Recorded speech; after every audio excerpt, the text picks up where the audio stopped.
轻声悠悠的低诉。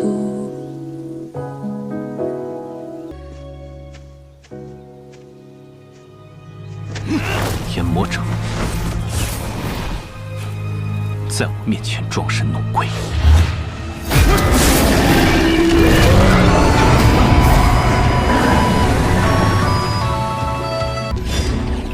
无量剑阵，起！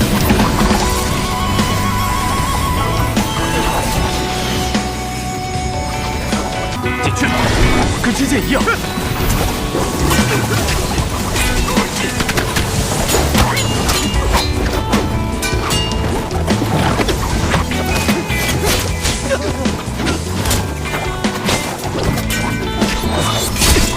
大家长，再这么下去，我们都会死。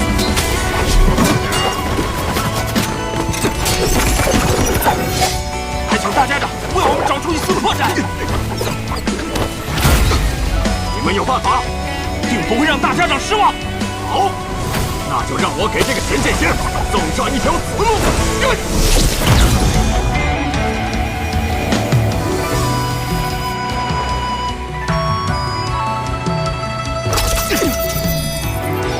仙女，来不及了！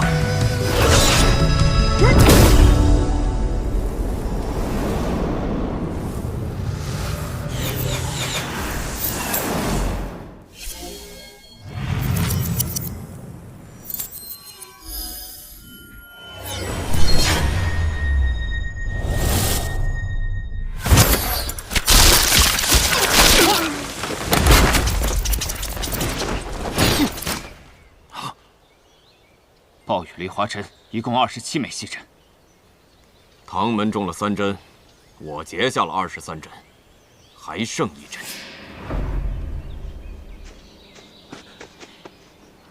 小仙女，李寒衣中针了，杀了他们！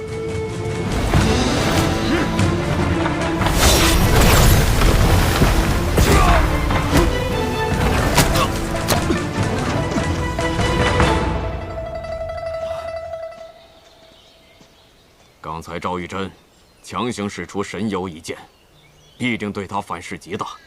那继续追。大家长，大家长久违了，真是有趣啊！一位玄剑仙下了山，一位老神仙出了天际。大家长请。国师有命，自然不敢不从。我们走。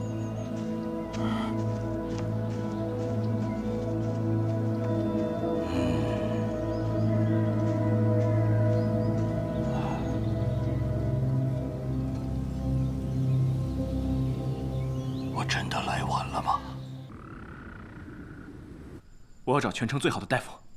你来晚了，这城里的大夫都被叫走了。为何？今天知府那边来了个贵客病人。大夫们都被叫去知府家里去了。这知府在何处？客官别急，今天店里来了个客人，手里拿了本医书，好像是个会医术的。你们在说我吗？哎，就是他。虽然你我未曾见过面，但是我没有猜错的话，你就是玄剑仙吧？如剑仙。正是。你怎么下山了呢？还带了一个李寒衣。暴雨梨花针，先生可有法子救他？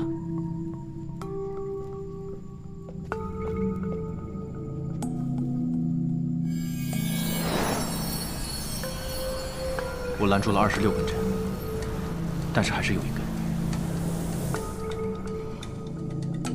最后那根梨花针封住了他的气门，使得他的真气正在不断的外泄，不超过半个时辰，就连神仙也救不了了。所以我们立刻将那梨花针给逼出来。一会儿，我用5道银针封住他5处大穴，他的真气会逼得那梨花针游走到百会穴。我需要你用真气把它引出来。来吧。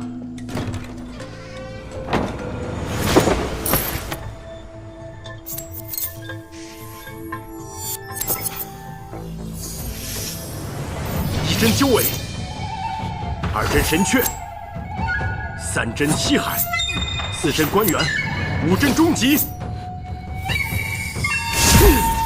便是此刻。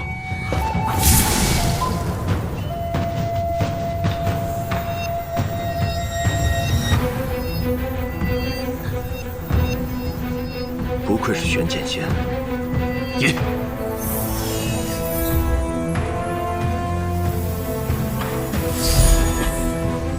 你受伤了？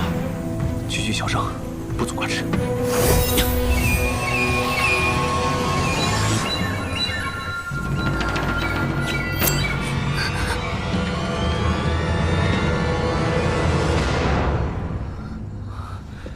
小仙女，小仙女，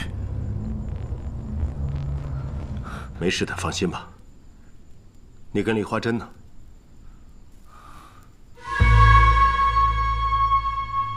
伤了他的针，我自然把他捏碎。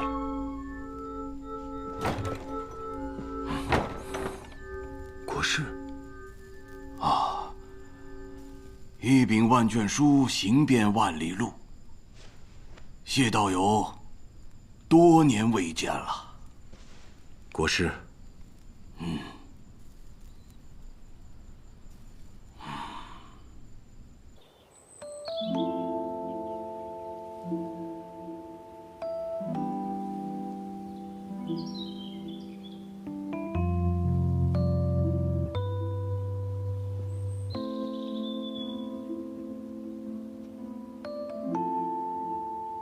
国师是来找赵玉珍的吧？可是，一夜过去了，都未曾见你跟他说过一句话，只是一直看着他。不知道国师你在想什么呢？在想枯木如何逢春，春去如何秋来。国师讲话果然深奥。我与玉珍的师傅吕素贞有过一个约定，帮他一个忙，但我还是来晚了。可他却来得恰恰好。算算时辰，雪月剑仙现在也该醒过来了。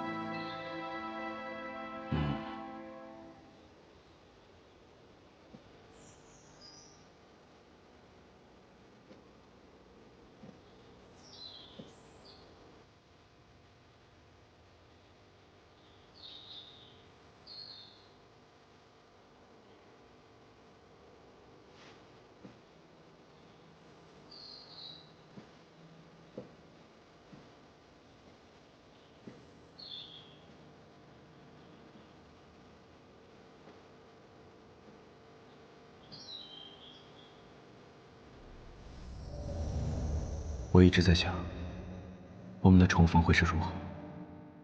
我从望城山下来，经过一片桃树林，我想，我们的重逢应该要有桃花。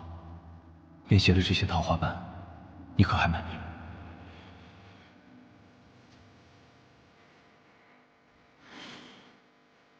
都这个时候了，不满意也没有办法，我已经下山了，就回不去了。小心，我们走吧。已经不小了。是啊，不小了，是大仙女了，比以前更好看。以后别叫我小仙女了，还是叫我李寒衣吧。凉风帅以立，游子寒无衣。这不是什么好名字，我们改个名字吧。改什么名字？桃花，李桃花怎么样？这么艳俗。用在别人身上是艳俗，用在你身上就是风华绝代。枯木逢春犹在发，人无两度在少年。在桃花纷飞，初见你之时，我们都还是少年。在你醒来之前，我让谢轩先生帮我找了一处院子。什么样的院子？一处小院，一棵桃花树，就像令我初见那样。为什么需要这样一个院子？因为如今重逢，我终于可以问出那句我少年时就想问的话。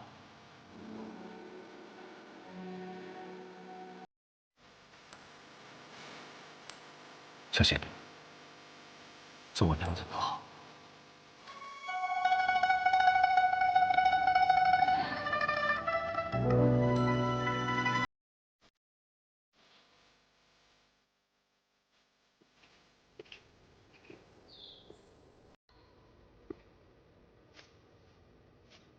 我曾听人讲过，朝花夕拾是人间最煞风景的事情，因为花已经不是朝时的那种花，人也不是朝时的那个人。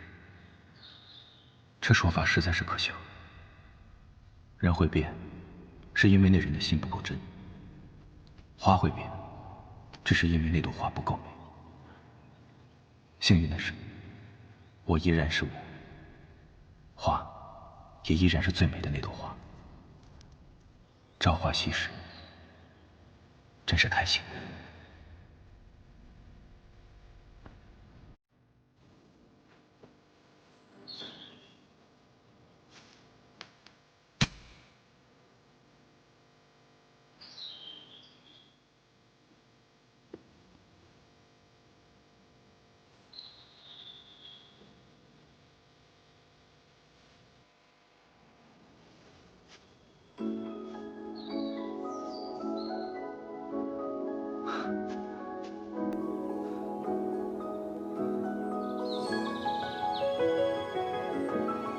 真好看。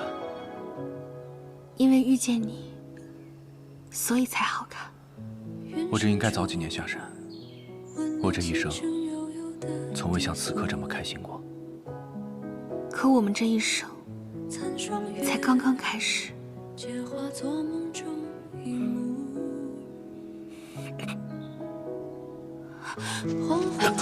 赵玉珍，你怎么了？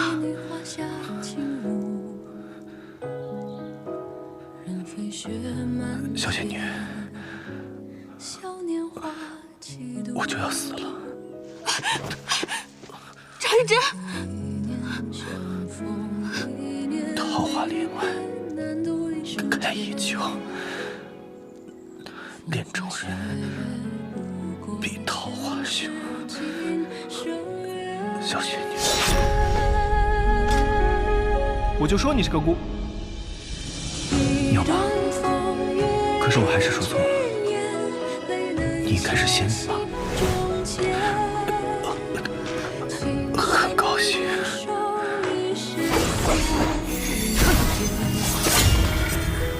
你来迟了。傻小子，还等着吃桃子呢。好美啊！这一生能遇见你。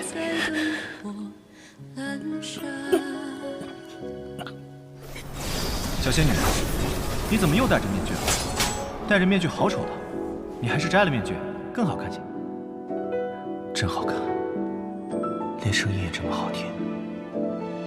我第3次来望城山的时候，你可愿意随我下山？自然愿意。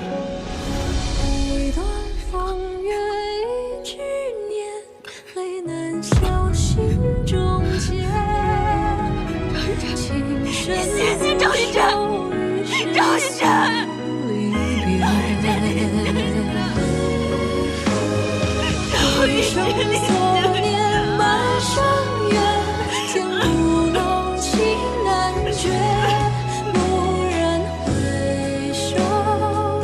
我这一生从未像此刻这么开心过。可我们这一生才刚刚开始，只要能日日的陪伴着你，我都愿意。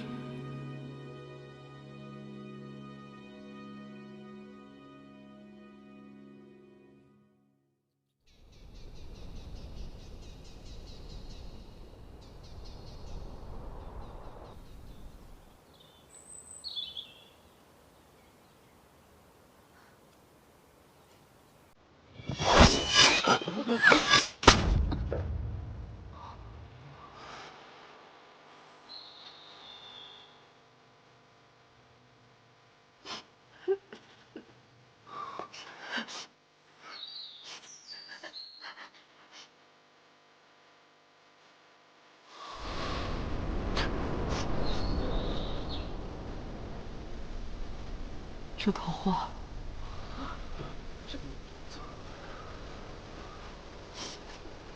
看来终究是没能避免这个结局啊！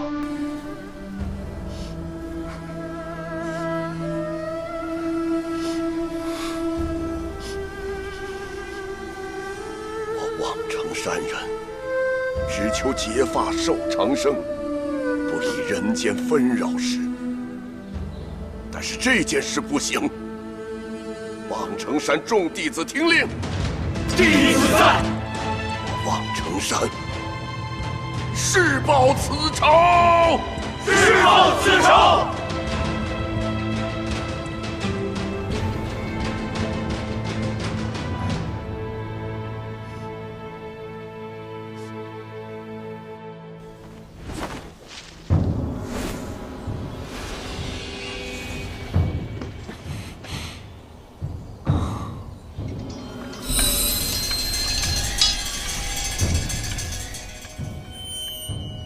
破军为何突然振鸣？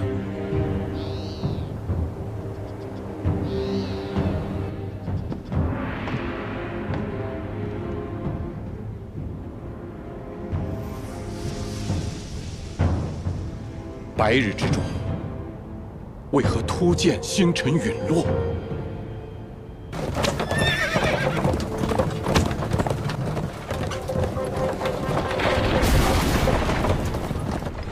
如何了？经此一夜，与雪月城结下了冤仇，又和从来不理世事的望城山结下了死仇，真的值吗？沐雨，沐雨从未对大家长的决判提出意见，但这一次，我想问，值吗？无论是雪月城，还是望城山，不久都将不存在了。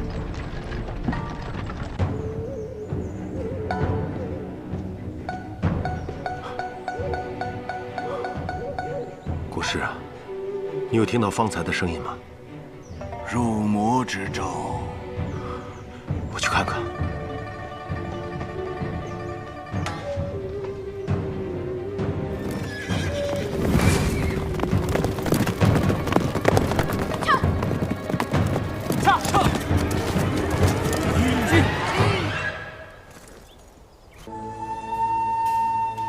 大剑今日竟有空闲到老道这里做客，真是难得呀！国师啊，有10几年未出天启城一步了吧？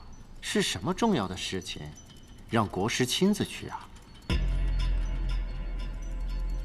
一个故人的约定罢了。对了，国师啊，我听闻5日前陛下回都之后，曾来过青天剑一趟。而在这之前，金衣兰月侯就出城而去了。哦，大剑原来是为了这个，未免铺垫的过多了。好，那锦轩我也就不再拐弯抹角了。陛下突然宣布要立储君，按照北离律例，这皇位传承会分成2个卷轴，一个给5大剑明达圣意，另外一份要给青天剑名传天道。只有2份卷轴上的名字一致，这储君之位啊才会承认。可锦轩并未收到那份卷轴，这心里不安呐，所以才冒昧求问国师。不知国师可曾收到那份卷轴啊？不曾。那可曾问过国师？问过。那国师可否给出自己的答案？我说过，天道只是一个可能性。老道只是说出了自己的想法，真正做决定的还是圣上。百可定国，赤可开疆。荣获在野，天下难安。国师只说了这16个字，这真是国师说的？千真万确。今日散朝之后，共有13位大臣前去拜会青天剑，可是都被国师拒之门外了。哎，只有锦轩大剑前去的时候，国师见了他。龙贤，你说一下，这16个字，你如何理解？前8个字很好理解，白王萧崇是守国之君，大概是因为他性格沉稳，做事冷静。赤王您是开疆之君，说明勇武可嘉，以后对阵男爵，需要您这样可做帅才的皇帝。可这后8个字又是变数，有了这后8个字，好像前面8个字都白说了。不仅前面8个字，其实这16个字都是白说。这16个字不像是一句建议，从国师口中说出，更像是一句箴言。定什么国，开什么疆。真龙只有一条，天子只有一位。得胜者立于高台，其余的匍匐于台下，血流成河。一代又一代，一朝又一朝，星辰日夜变换，朝代交替更迭。唯独这件事，亘古未变。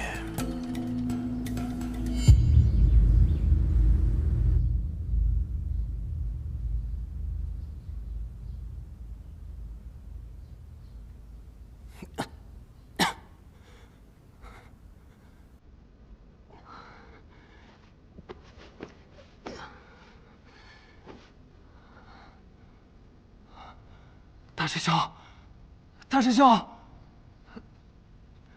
有人吗？别叫了，再叫伤口就裂开了。师叔，就你这点本事，还想用业火镜？没死都算走运了。师叔，雷家堡这次……放心吧，雷家堡内的弟子都没有什么大碍，毒也都解了。看似这么惨烈的一场英雄宴，也就只死了2个人。虎爷和唐门老太爷，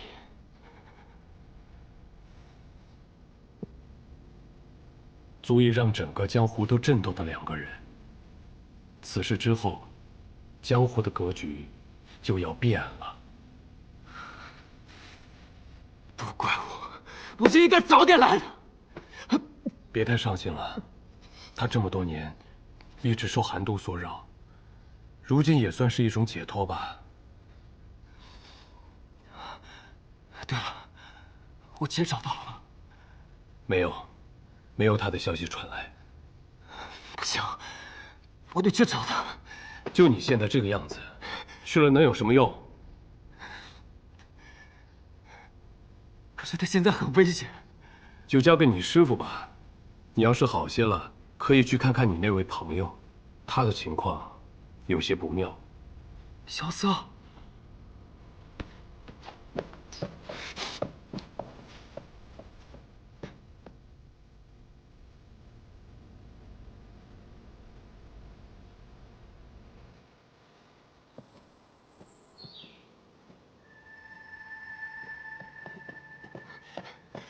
怎么样了？如剑仙和吴昕在帮萧瑟一同运气疗伤，已经进去有些时候了。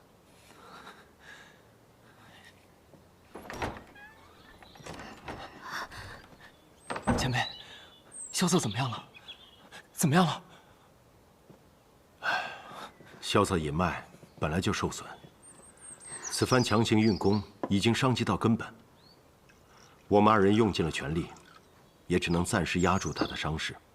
最多再能撑1、2日。那谁能救他？你师父齐天辰可以，但是他已经回到天启城了。药王辛百草也可以，可是他的行踪不定，谁也不知道他在哪里。辛百草的徒弟行不行？你父亲？不是，剑心冢里还有个徒弟，剑心冢离这里不远。我可以让师叔仙鹤传书，半日可到。怕是来不及，我再尽力一试。来得及，我们还有3日完。3日完？玄剑仙下山一事，为何没有传到雪月城？唐莲求救雪月城的信，又为何现在才到？莫急莫急，至少这几个孩子已经平安无事了。韩义那边也有雷轰去追了，应该不会有什么大问题。如何不急？玄剑仙身死，雪月剑仙被逼疯，雷门遭围剿，唐老太爷和雷仙武全都死了，而我雪月城居然是最后一个知道消息的，还是靠着雷云鹤的仙鹤传书。我雪月城朱颖号称江湖情报组织第一，难道是吃干饭的吗？你先别着急，听他细说。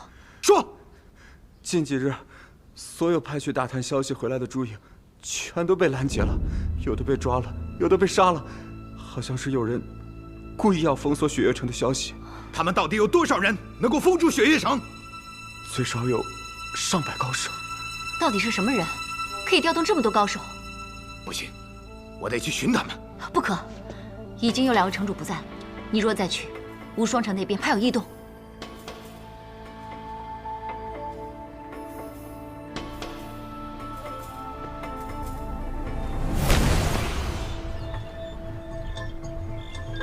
暗河偷袭了英雄宴，萧公子为保天下英雄，强行运功，如今身受重伤，随时有性命危险。司空姑娘已经给萧公子喂了3日丸，还请华静姑娘速前往雷家堡。什么？她服了3日丸？怎么了？那3日丸可以激起一个人所有的生命力，所以无论受了多重的伤，都可续命3日。但3日之后若还是治不好的话，就算神仙来了也救不了他了。那你就更应该速前去了。这样，你骑我的紫流驹去吧。那我走了。哎，路上小心点儿。知道了。雷无节，你过来喝口水吧。不用。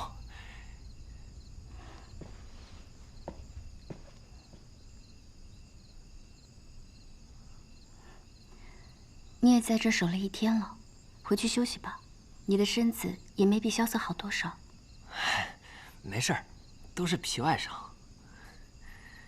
真的没关系吗？你是在关心我？看来真的是好的差不多了。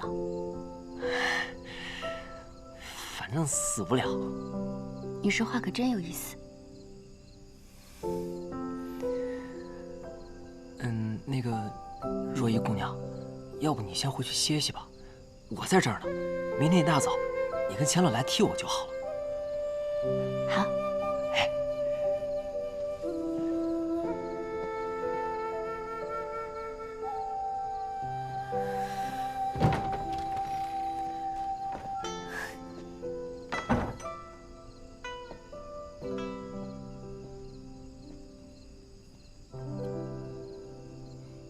雷无节，啊，前辈，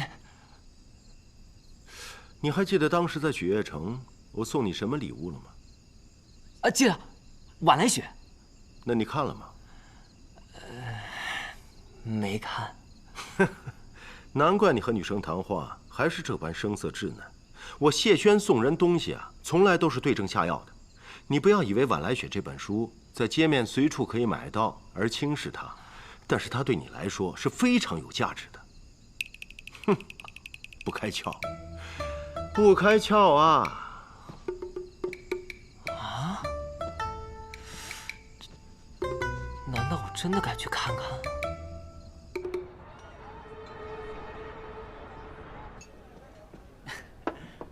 你们说这暗河多年来，也就是暗中做一些取财杀人的勾当，可怎么就敢偷袭这英雄宴呢？难不成要与这天下英雄为敌？这一次啊，就是冲着雪月城和雷家堡还有唐门来的。我们啊，都是被无辜牵连的。啊，军爷，军爷，这是。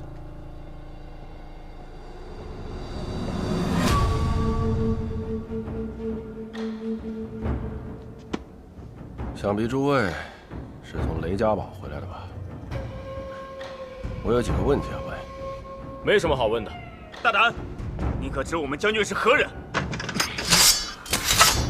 退下，莫与北离军作对。参见大将军，都给我跪下！参见大将军。阁主不必多礼，快快请起。我这次来呢，就是想问一问几个问题。大将军但问无妨，陆臣必定知无不言。坐。此次暗河偷袭英雄宴，伤亡如何？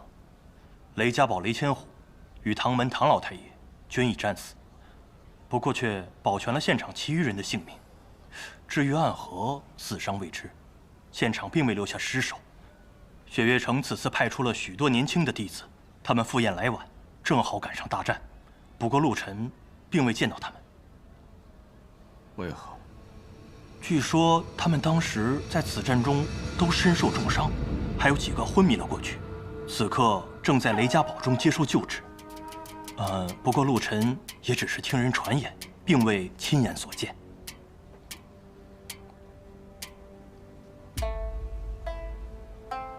好个暗河！若我闺女真出了什么事，我就是踏遍整个北离，我都要杀光他们。乖，再坚持一下，马上就到了。前面还有几十里就是雷家堡了。乖。他跑不动了，再跑就要累死了。那怎么办？你那么着急去雷家堡做什么？我要去雷家堡救治病人，再晚就来不及了。来，客官，您的马。你把你的马给我，卖给我好不好？你要是舍不得的话，我给你银子。等我到了雷家堡，我再差人把马给你送回来，行吗？不用那么复杂，我们一起去便是了。小二，哎，照顾好这位姑娘的马。得嘞。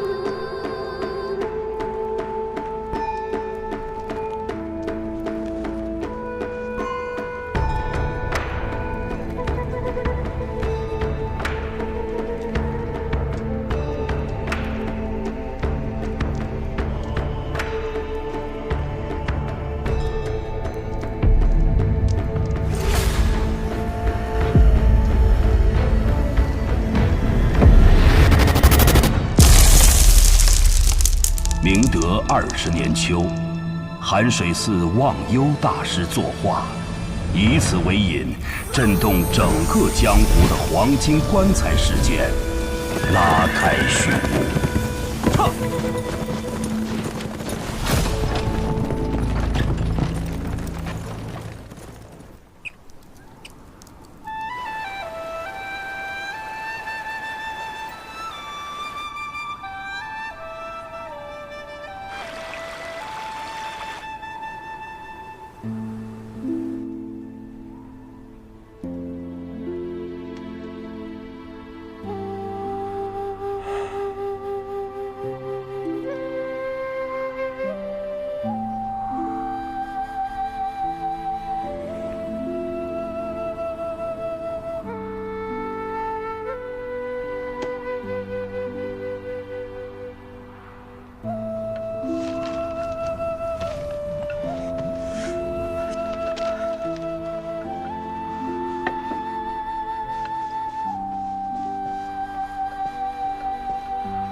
老板，您看，咱这雪乐山庄开了都快5年了，现在这连客房都在漏风。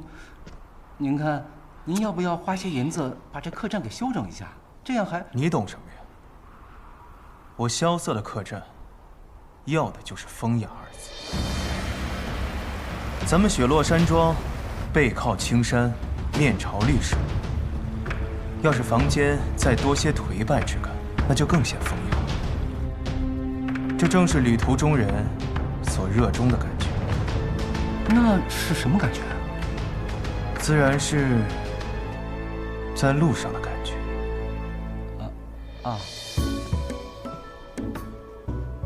在路上的感觉，那是什么感觉？等等，老板不会想把客栈给卖了吧？这大雪都下了好几个月了，一个客人也没有，马上连工钱都发不出来了。等这客栈一卖，咱哥俩没钱没地方，岂不是沦落街头？哎，来，你想太多了。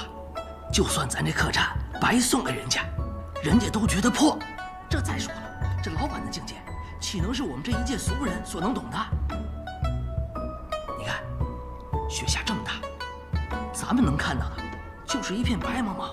这老板呀，他能看出来意境，这就叫做文人骚客。哦，哎，你看，准备吟诗了。生意不景气啊，要不还是把客栈卖了吧。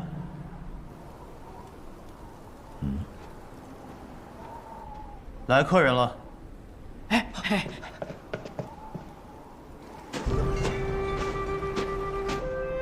这个人连棉袄都穿不起，看上去不像是有钱住店的样子。你看清楚，他穿的这身衣服红得很特别。这样的料子，除了天启城玉绣坊这样的大铺子，否则要进一批量，都得把整个店铺卖了才行。接客。好嘞。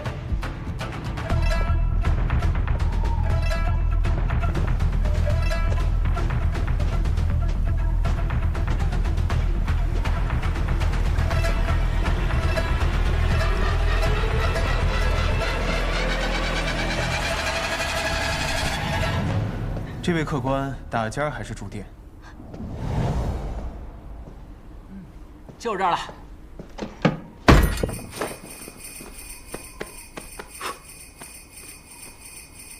这个家伙，看上去就让人讨厌，一点礼貌都没有。不过看他的穿着打扮，定是江湖中大家族出门历练的子弟，一定很有钱。客官，您要点什么？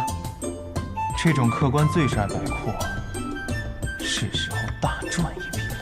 一碗阳春面，一碗老糟烧。啊？怎么了？您还要不要点点别的？小店的梅花肉、桃花酿都是招牌。梅花肉啊？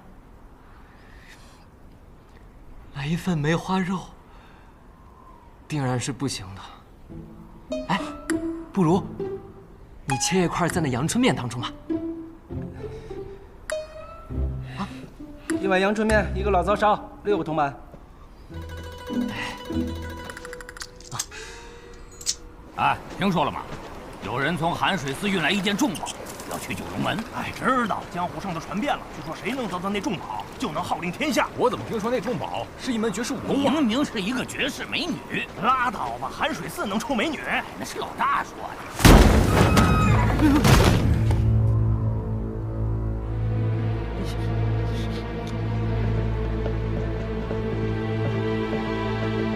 哎呦，哎，几位客官里边坐。起开！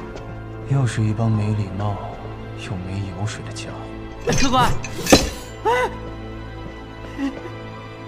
客官，拿最好的酒、最贵的肉来。客官，您的面和老糟烧。哇，请慢用。哎，怎么了？你。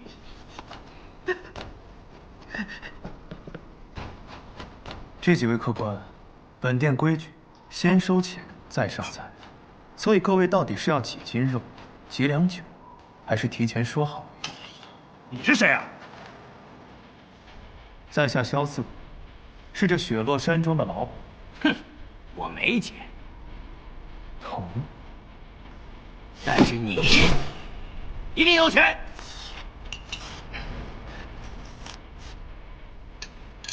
实不相瞒，本店已经1个月没开张了，现在连工钱都开不出。哼，我不管，就算你没钱，你身上这件裘皮大衣怎么也值110两银子。胡说！五花马，千金裘。我这身袍子，乃是天启城玉绣坊定制的，光做便做了3个月，运便运了1个月，110两，买我个袖子都不够。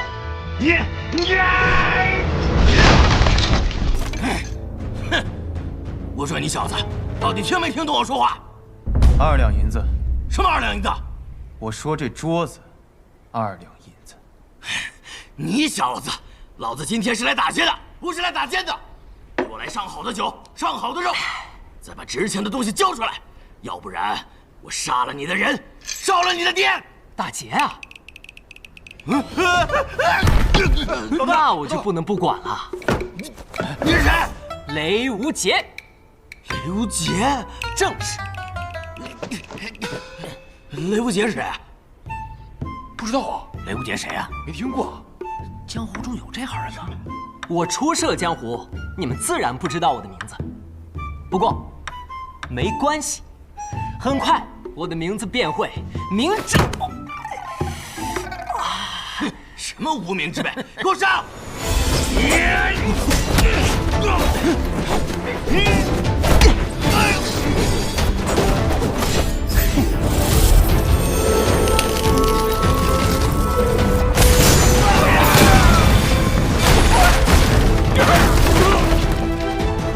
风刀挂镜，江南霹雳堂，雷门，雷家，雷无杰。给我剁了他！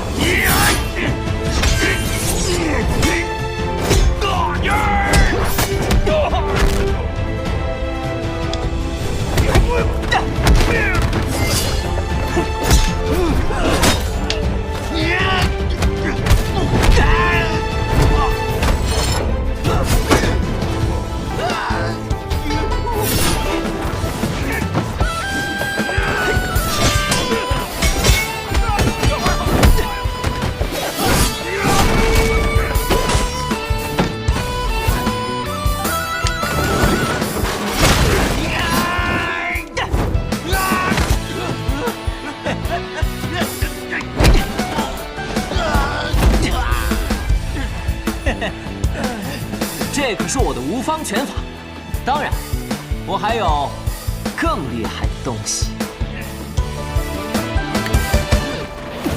少年梦逐浪入浪，相信乾坤年轮，好坏曾遇伤痕，闯荡才算人生。方寸间棱角激昂青春，才是我岁月风刃。天涯凌云尽所能，是你我并肩又一生。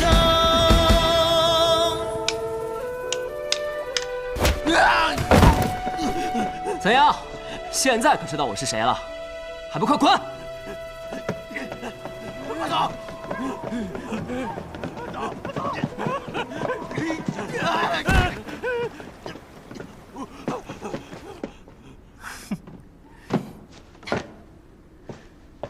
哎，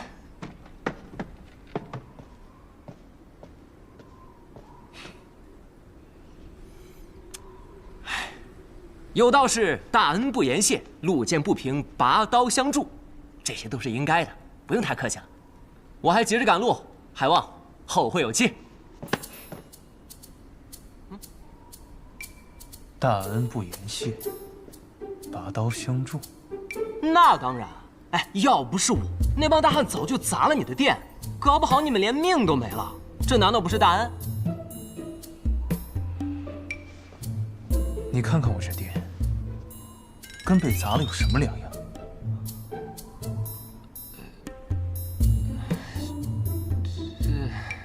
？100两。我没钱。那再怎么说，我也算救了你们的命。你这样也太……需要你来救。这功夫，100两。我真没钱。没钱？但我马上就会有钱的。我要去一个地方，到了那地方便会有钱。什么地方？雪月城。雪月城？嗯。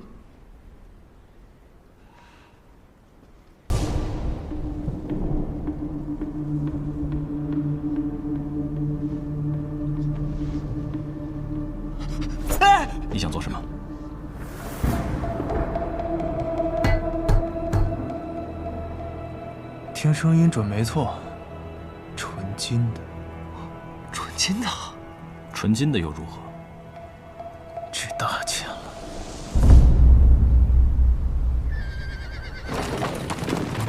掐！掐！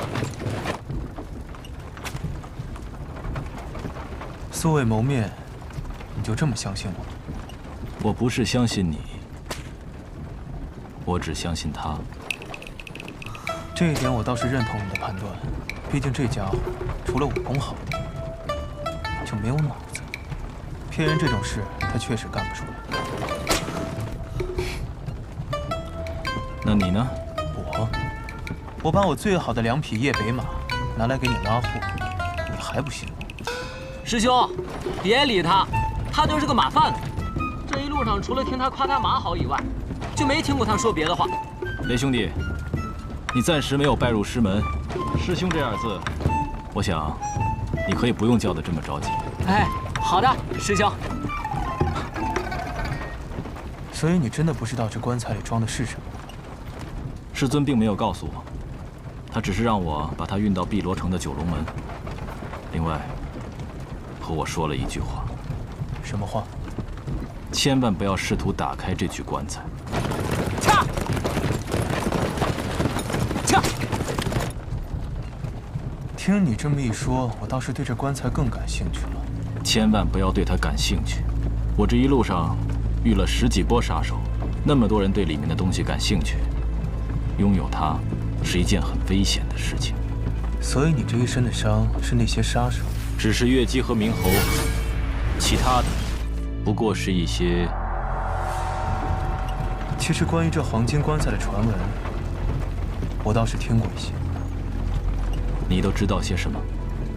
别这样看着我呀！这种传闻已经在江湖上传开了，说什么的都有。大致就是有人从寒水寺运送黄金棺材去边境，棺材里装着的是数不尽的财富，还有足以称霸江湖的武功秘籍。你相信？原本我不信，直到我后来发现，运送这黄金棺材的竟然是雪月城大弟子唐莲。那又如何？其实像这种传闻能传遍江湖啊，自然是有人背后推波助澜。不过像明侯月姬这样的杀手，显然是做不到的。相信你也听说了，几个月前寒水寺忘忧大师的事情。我猜这棺材内8成就是忘忧大师的尸首。只是为什么这么多人想要得到它？你究竟是谁？我只是一个消息比较灵通的客栈老板。所以我们到底要去哪儿？直奔九龙门吗？三顾城，美人庄。美人3顾：一顾倾人城，再顾倾人国，三顾倾我心。三顾城是前往碧罗城的必经之地，每年都会有大批的商人经过这里，其中不乏1掷千金的豪客。而美人庄则是城内最大的销情窟，这里不仅是温柔乡，还是北离境内数1数2的赌场。可惜啊，雷无绝那小子还守着马车，不然真该带他来这儿见见世面。美人庄是这三顾城里最大的青楼，能来这里的都是豪客中的豪客。他们的赌局太大，没办法用普通的金钱计算，所以这里的赌局都是用这种成筐的明珠。既然来都来了，不如我们也去赌一局。哈，我可没有钱。怎么没有？咱们可是有一口纯金打造的棺材。闭嘴！我警告你，别打这个主意。我们来这里是为了寻找接头人的，必须丝毫不引人注意。是天明蕊。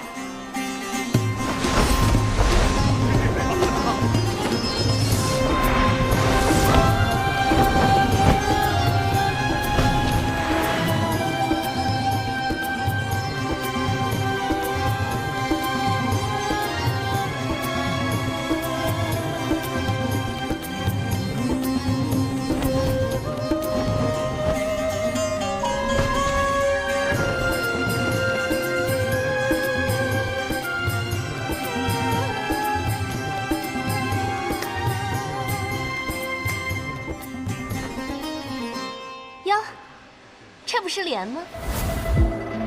你不是说不能引起别人注意吗？可是现在你看看，整个美人庄，所有人都盯着我们呢。蕊，莲，距离你上一次来，已经过了16个月07天了。你就这么不挂念人家吗？你们一个叫蕊，一个叫莲，听起来还真像是一对老相好。真是个好看的少年郎。刚刚听公子说想要赌一局，美人庄今夜有一场千载难逢的赌局，要不要一起玩玩？我可没有钱。不，你一定很有钱。姑娘为何如此确信？寻常人看到如此庞大的赌场，早就瞪大了双眼；看到我这样的美人，早已迷了心神。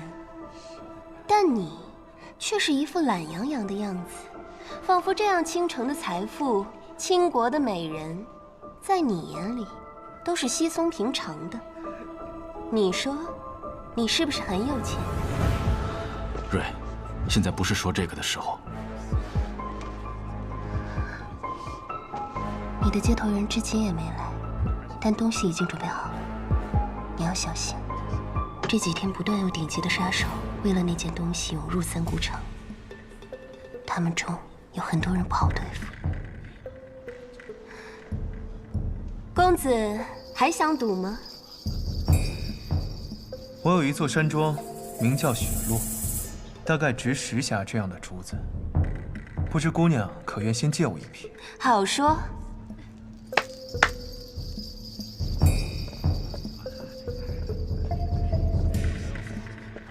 今日的美人庄被这位公子包下了，想赌的留下，不赌的就请先回吧。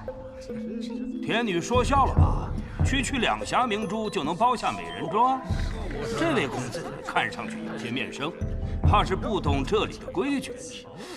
天女怎么也糊涂了呢？糊涂？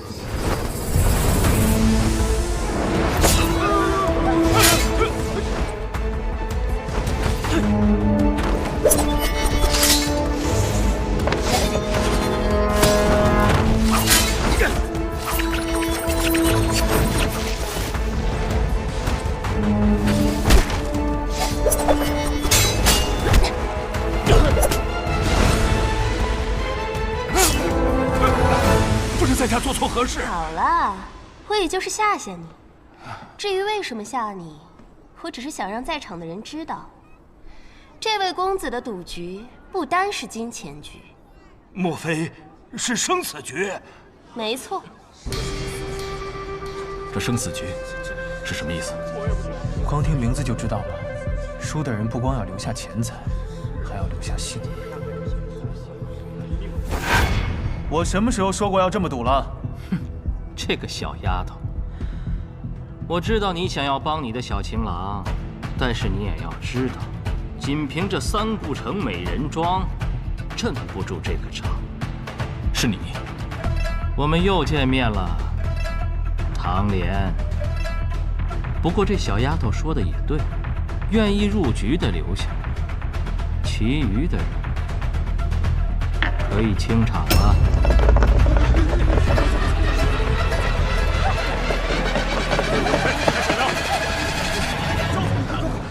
有趣，这些人连黄金棺材装的是什么都不清楚，交出来！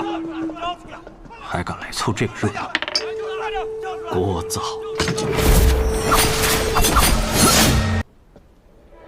雪月城被尊为江湖第一城，其实是几大世家门派组成的联盟。江南霹雳堂就是其中之一。要想拿回该拿回的东西，雪月城也是我必须要去的一个地方。如果这个少年真的是去雪月城，那么以他的身份，从雪月城中拿出100两银子，自然不在话下。而且这个家伙似乎并不像在骗人，毕竟他怎么看，除了武功高强以外，简直就是一个傻子。可以，你去雪月城，我得跟你一起去。完全没问题。还有啊，利息就算你500两吧。啊，500两。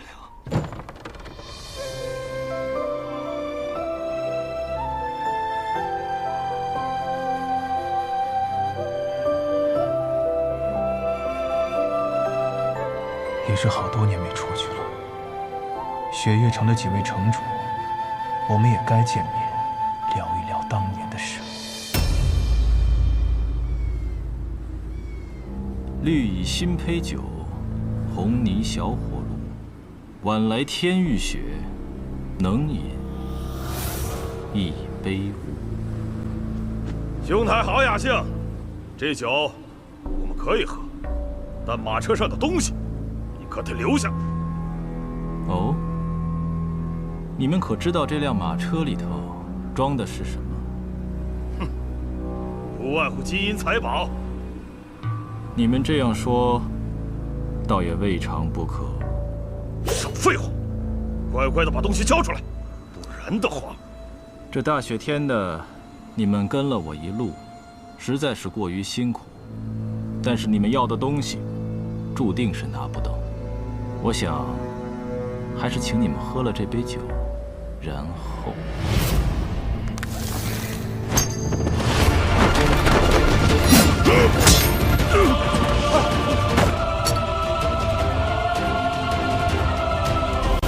史前刃！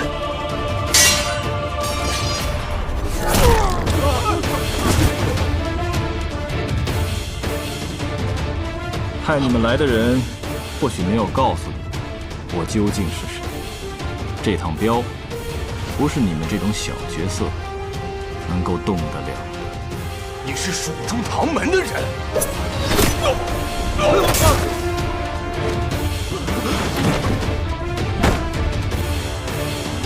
撤！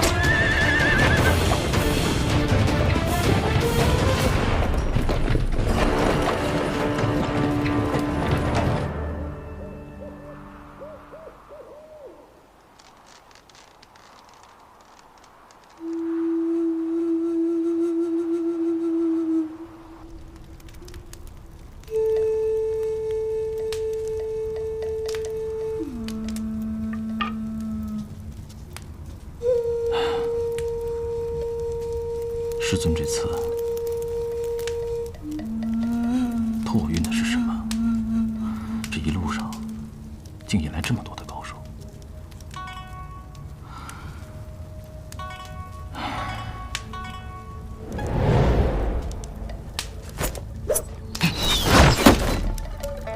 谁？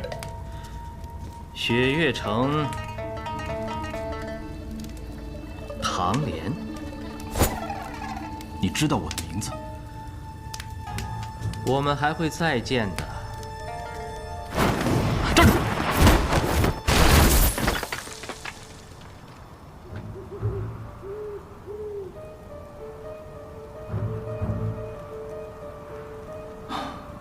真是个奇怪的人，白发玉剑，轻功卓越，怎么从未听师尊提起过江湖上还有这样的高手？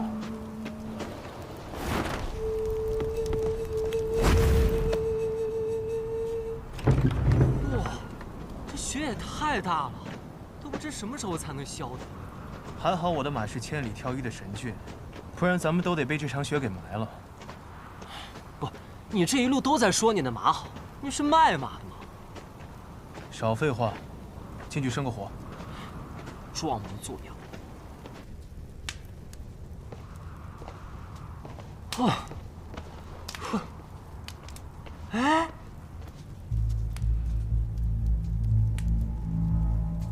刚刚有人生过火呀！哦，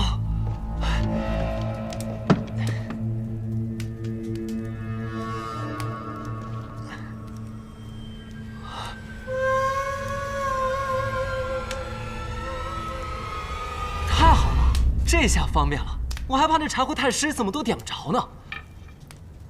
莫非只是2个寻常的赶路人？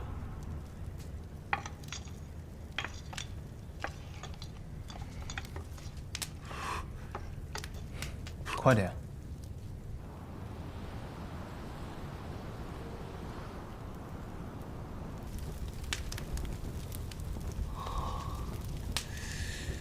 刘无节，哎，你说带我去雪月城，可这一路上你已经走错2次方向了。你确定这次路是对的？其实我也是第1次去雪月城，不过我发誓，这次一定是对的。他姓雷，莫非来自江南霹雳堂雷家？可是雷无节这个名字，却从没听人说过。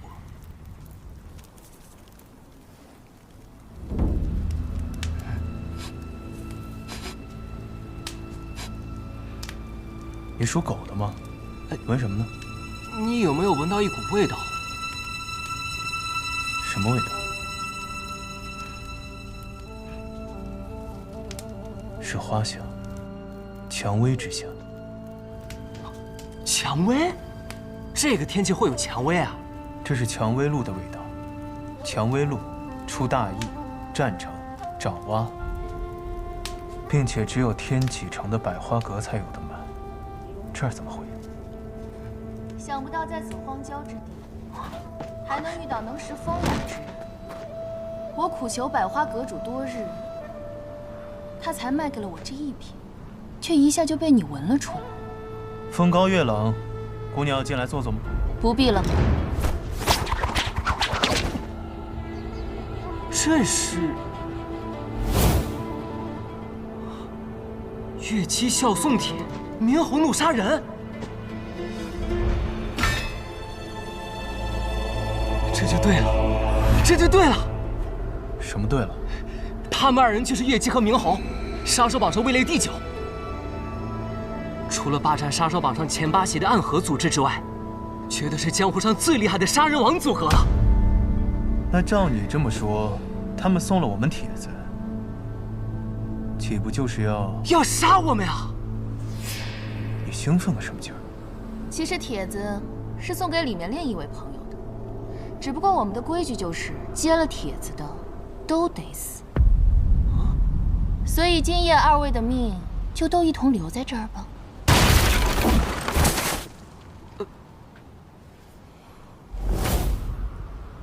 我接过你们的帖子，但我却没有死。敢问这位兄台？唐莲，所以我们这不又赶来杀你了吗？唐莲，你是唐莲，雪月城首席大弟子唐莲。哎，那这样说起来，你就是我的大师兄了。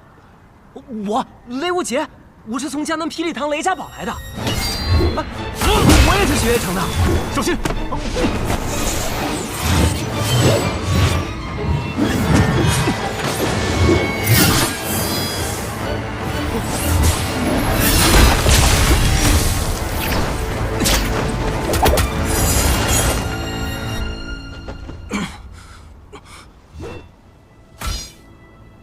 明侯天生不爱说话，所以他最讨厌话多的人。好大一把刀啊！你受伤了，你中的百香散也没有完全解，不然刚才那一刀，下一刀你一定挡不住。这一刀我来挡，师兄为我挡了一刀，我也为师兄挡一刀。哦，小兄弟竟然也是雪月城的人，那杀了你也不算枉杀了。只是明侯的刀不轻一把，你先试试我的剑吧。树衣剑，他们2人的兵器倒是绝配。树衣剑、金具刀，能一晚上见识到这2样兵器的人不多。小兄弟，你可看好了。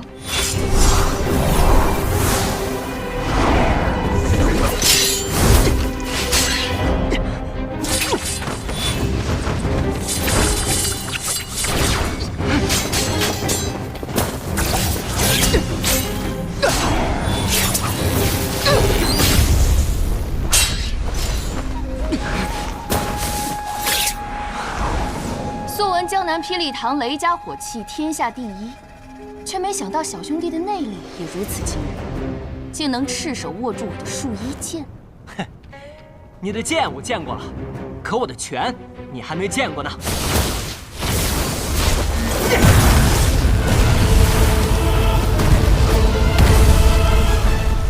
是雷门的无方拳，拳未到，气先到。这小子有一手。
月影剑、防影术，都是绝等的杀人之术。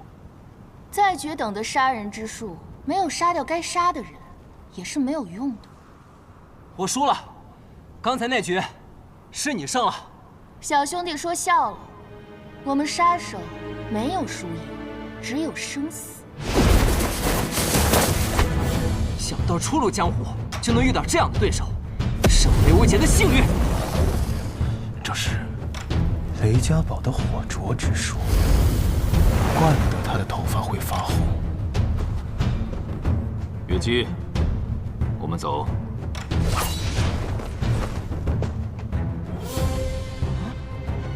喂，你怎么说走就走啊？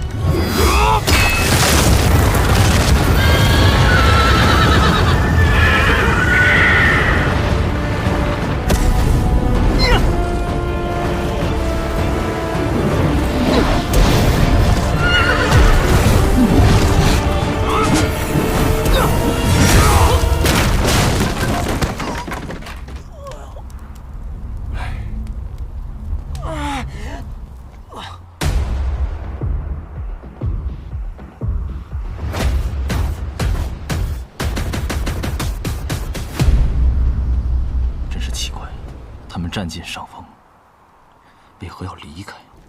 什么人的刀你都敢接，你有几条命够你这么玩的？你不是也会功夫吗？你怎么不去打呀？我什么时候说过我会武功了？不是，你在那客栈，你一挥手，门窗都齐刷刷的关上了。傻子，这世上除了武功，还有一种技术叫激光，需要你来救。这也行。这位大哥，你在后院是不是有什么东西？刚才有人偷偷溜进去了。我想那明侯月姬也只是不想被人渔翁得利罢了。啊！哇！走吧。怎么了？咱们不是要找雪月城吗？如今雪月城大弟子就在眼前，不跟着他，跟着你下火。对啊，哎，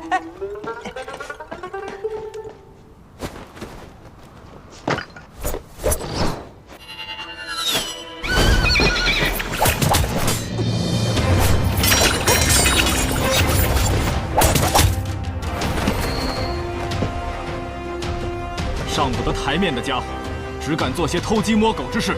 唐莲，你给我说清楚了，谁是上不得台面的家伙？报告大师兄。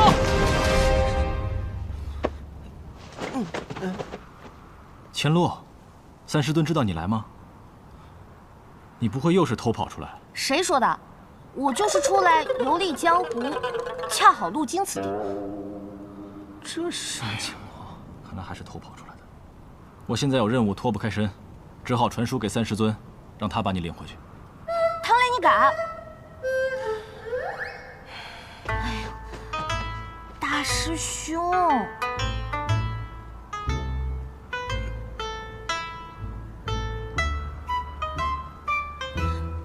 哼，不跟你玩了。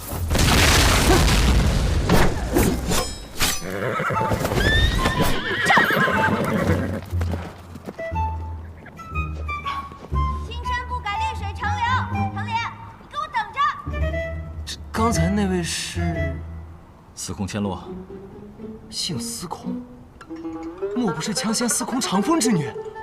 正是我三师尊的女儿，雪月城的大小姐。哦，那还真是让人出乎意料。千洛这次是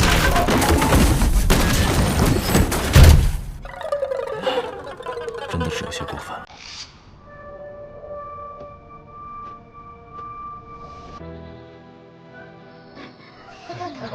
真的中了，是我家公子，公子中了，真中了！这以后他的日子可就好过了。恭喜！你要恭喜他们也就太好了，真的是。你看下面那个，这哪能说假？你看他是的嘛，他都没有出现。这告诉我，这是他们真的是有出现的谁？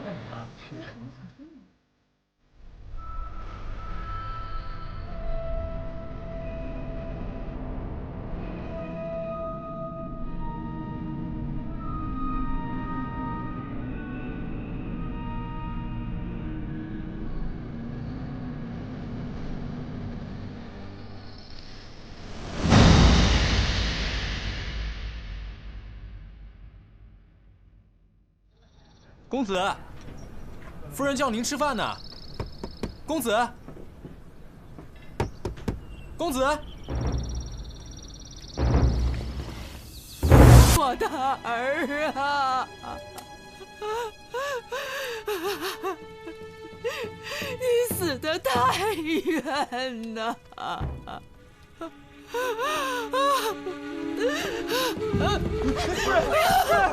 夫人，使不得呀，夫人，夫人，夫人，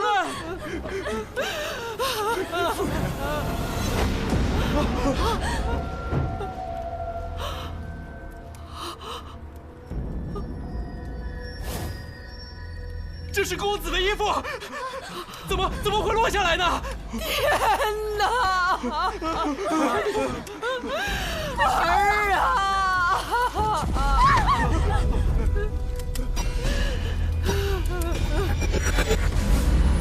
世时刀立天，与无量香华，天衣诸影，供养释迦牟尼佛及地藏菩萨仪，一切众会俱复瞻礼，合掌而退。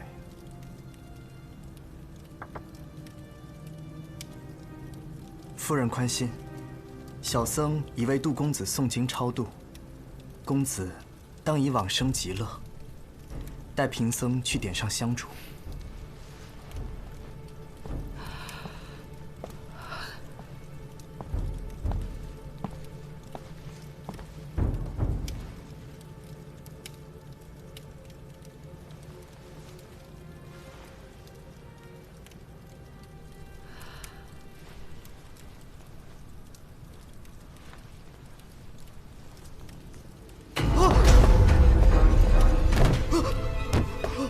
夫人，快来看看！夫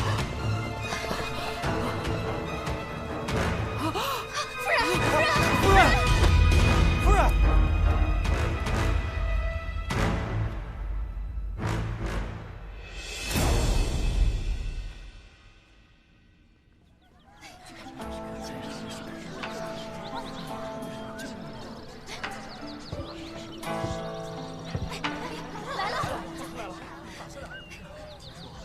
老规矩，前2位免费，后面不管多少位，算不准，一概不收钱。这位姑娘请坐。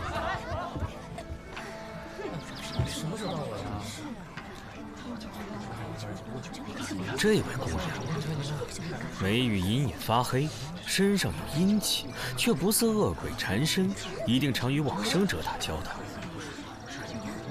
可否借我手一看呢？到底准不准啊？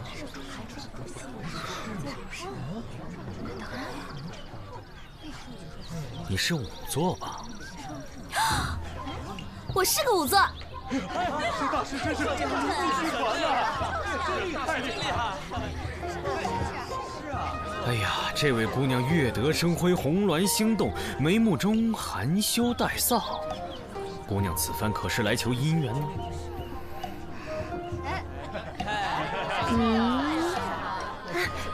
这件事情只有我跟家父知道，从未向人提及。您是怎么知道的？上规天道之法，不可说。排累了就进来坐会儿吧，有席上的好吃的好喝的，来拿个号。里面没位置了啊！几位客官，往里边请。哎，照顾好了。好嘞。帮忙叫个号。咱们进去坐着。快点。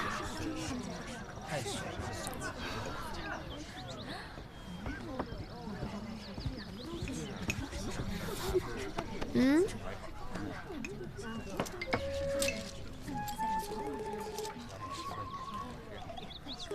下一个。该。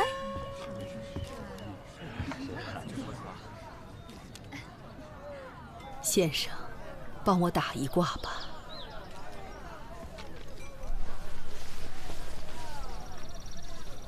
您是杜老夫人吧？是。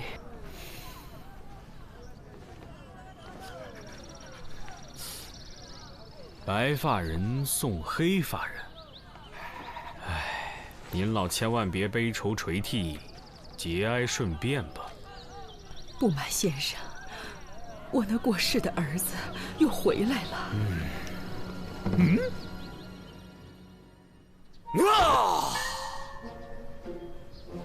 少妇玉女收摄不详，登山时列佩戴印章。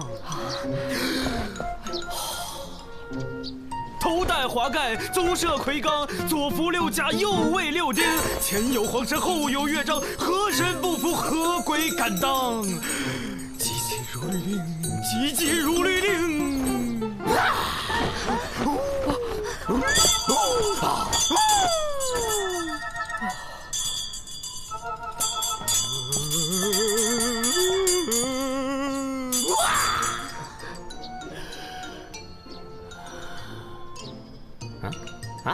什么？啊，好吧。什么？哎，这都是我分内的事，你安心走吧。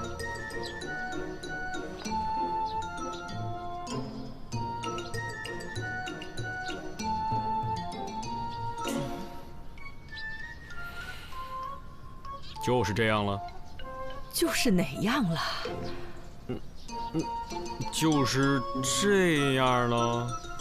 就是这样了。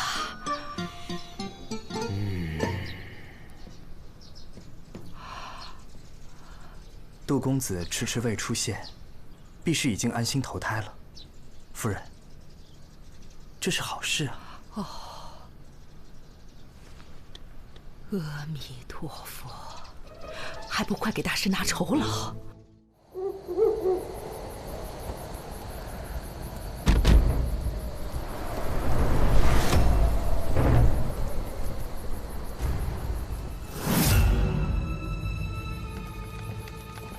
呀，紫苏妹妹，来得挺早的呀。紫苏姑娘，你骑马来的？我来的时候她就在这儿了，我看她一直在这徘徊。我猜，死者应该是她的主人，尸体就在后面。啊！死者的身份确认了吗？死者叫李牧，跟那个杜成一样，今年同是考生，而且都中了解元。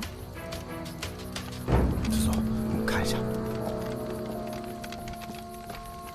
我们在死者身上发现一块绢帛，上书2句血诗。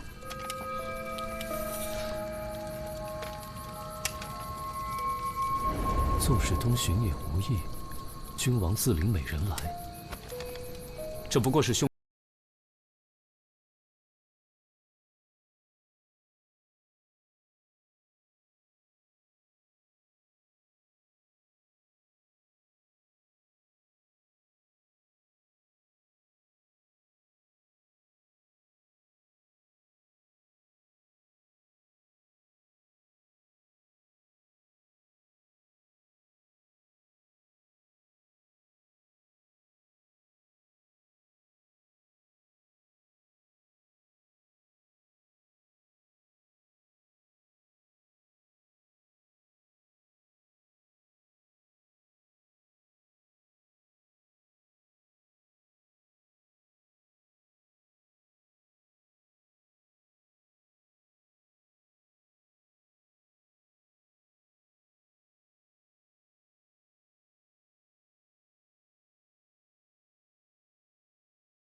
自作，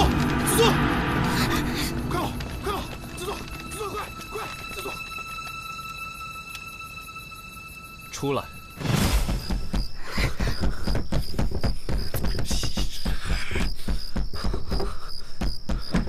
大晚上的不请自来，什么意思？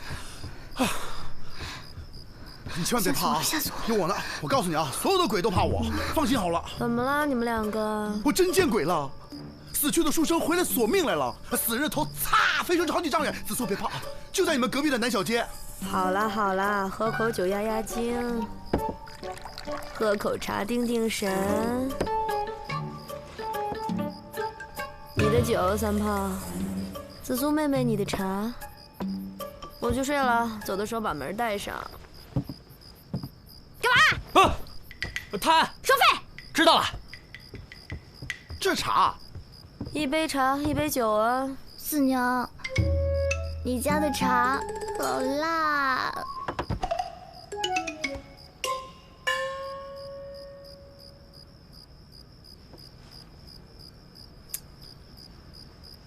好酒。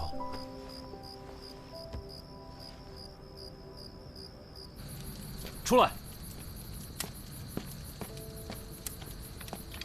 小的是李牧家的家丁。今天夜里，你可有发现什么异常没有？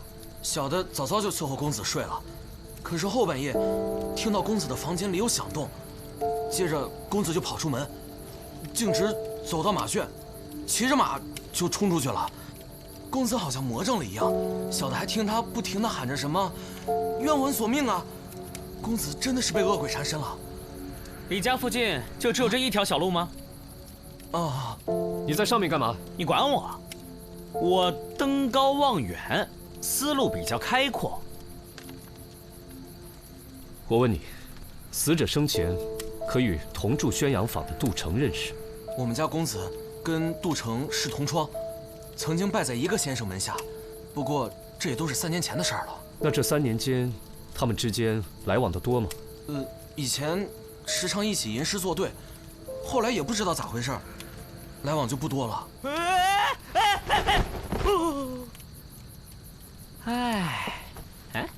胡闹！这位李介元平时出门喜欢坐车还是骑马呀？平日都是骑马。我们家公子骑术了得，我们啊早就劝他别骑太快，没成想，绝了！你看这颈部的切口，也太过整齐了吧？估计啊，这次这个凶手你肯定打不过了。什么意思？你看这个切面多漂亮啊！别说在马上，就是死者站着任由你砍，你能做到吗？这个人力大无比，他可真是一刀下去。能一刀取人首级者，能有几人？既然死者是在马上被斩首，说明这个凶手的身长恐怕也异于常人呢。夜叉在世也不过如此了吧？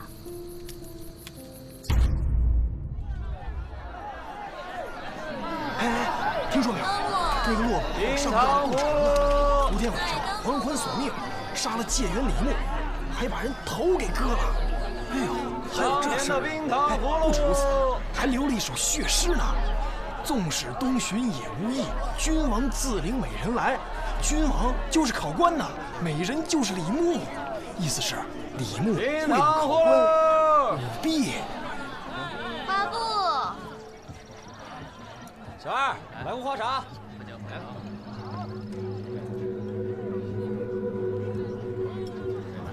客官，都是在。大师啊，我儿子回来了！我儿子回来了，大师。你的胡子呢？喝酒。这样显年轻。大师啊，昨天晚上他们说我儿子回来索命杀人，一定是谣传。您明明劝他投胎去了。哎呀，真是谢谢您啊！我知道您不便说，点头摇头即可。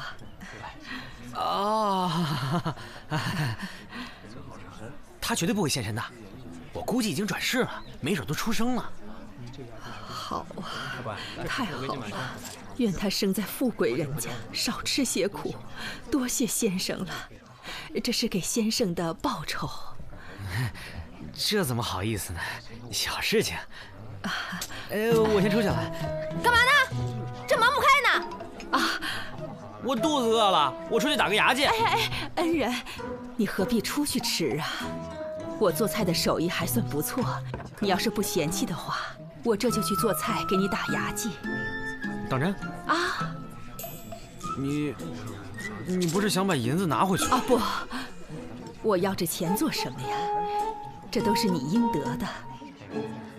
不过，您能不能再帮我问问，成儿转了世，他今生过得好不好？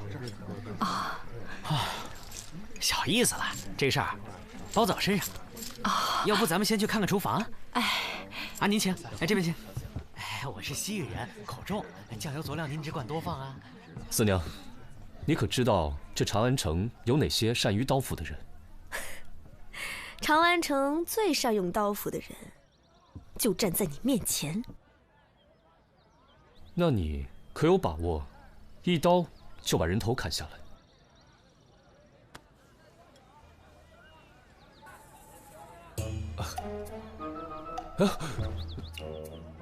干什么？我就是让你看看，我这是吹弹可破的肌肤，还是硬邦邦的铁疙瘩。我要是能一刀斩断人头，我就去刑场了。我还在这儿干嘛？刚才已经都打探过了。昨天夜里啊，长安城里那几个刽子手都在一起喝酒，在畅谈那个如何能让人死得更愉悦。四娘，最近长安城里有没有什么外来的能人异士啊？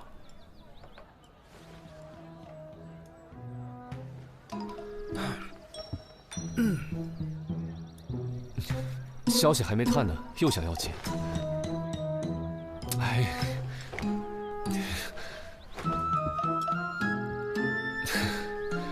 好吧。老板娘，老板娘，有黄酒吗？我腌肉用。有的，有的，我去拿。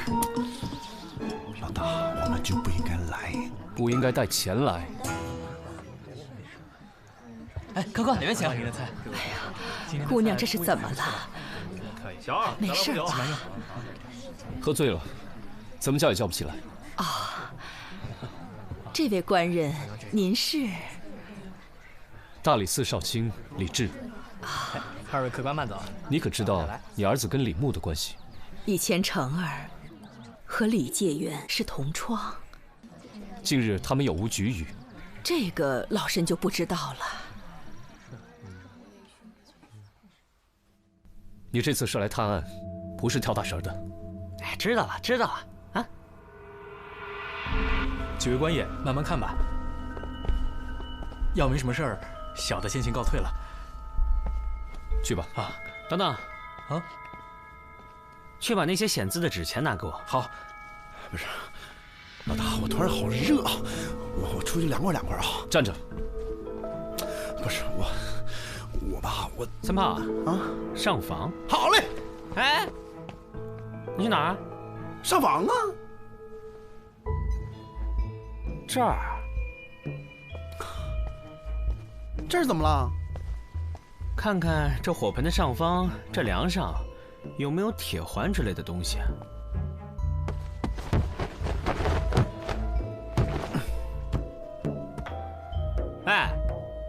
怎么样？有灰。说正经的。有铁环。确实有个铁环。你咋知道的？铁环？这就没错了。窦成的衣服应该是用丝线吊起来，然后从上面的铁环固定。丝线断了，衣服自然就会掉到这个火盆里。官爷，纸钱来了。这个纸钱上是不是还残留着乳臭味啊？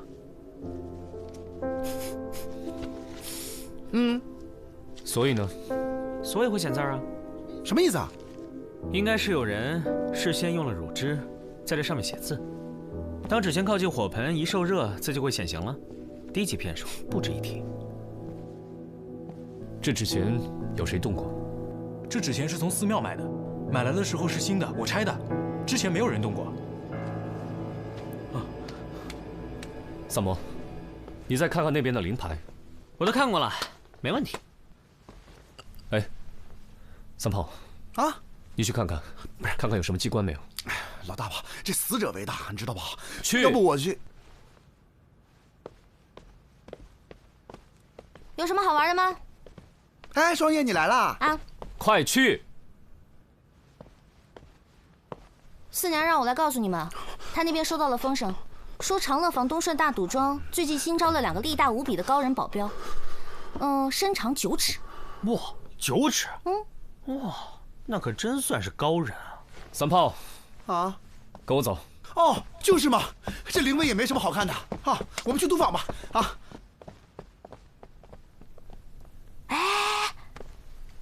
这书生我能去玩会儿吗？这里又没有其他人，自己看着办喽。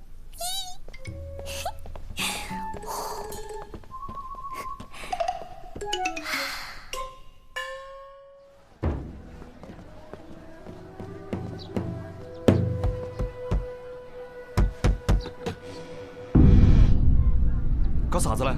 我们是大理寺的，听说贵赌庄新来了2个西域保镖，请二位出来相见。哎，你敢让我们老大吃闭门羹？你什么意思啊你？三炮，上！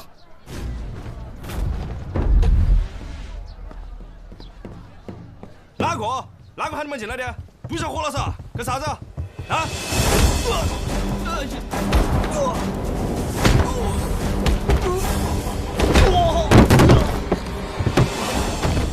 使不得，使不得！官人手下留情啊！几位今日前来，究竟所谓何事啊？哎，老板，您放心，我们不是来要钱的。把那2个西域保镖叫出来问话。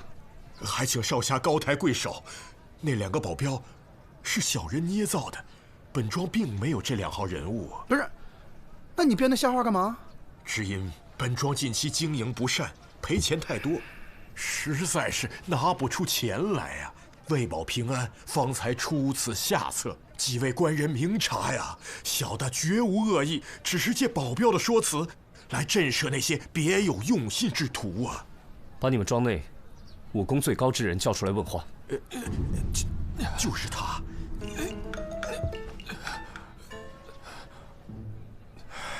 你之前拿杜城和李牧开赌盘，押错注才输得那么惨，难道开盘前没有跟那杜李2人联系好吗？哎呀，官人们呐，这次小的是当真没有联系过那2人。但我在开局前呢，把2人的诗作找来对比，确认那杜城的才华远非李牧所能及，所以我就特地做了一番挑选，在李牧的作品中差中选优，杜城的作品中呢就优中选差，然后供投注者对比参看。所以，你误导赌客们投注李牧，却没想到李牧会中解元。是啊，谁料到那李牧竟然事先买通了考官，提前得到了考题。那李牧为了铲除进题杜城，就假作好意，告诉了杜城错误的题目，那杜城才遗憾落选呢。我问你，你当真觉得，如果凭实力的话，杜城能赢过李牧？小的以性命担保，那杜城才华盖世，李牧绝非对手。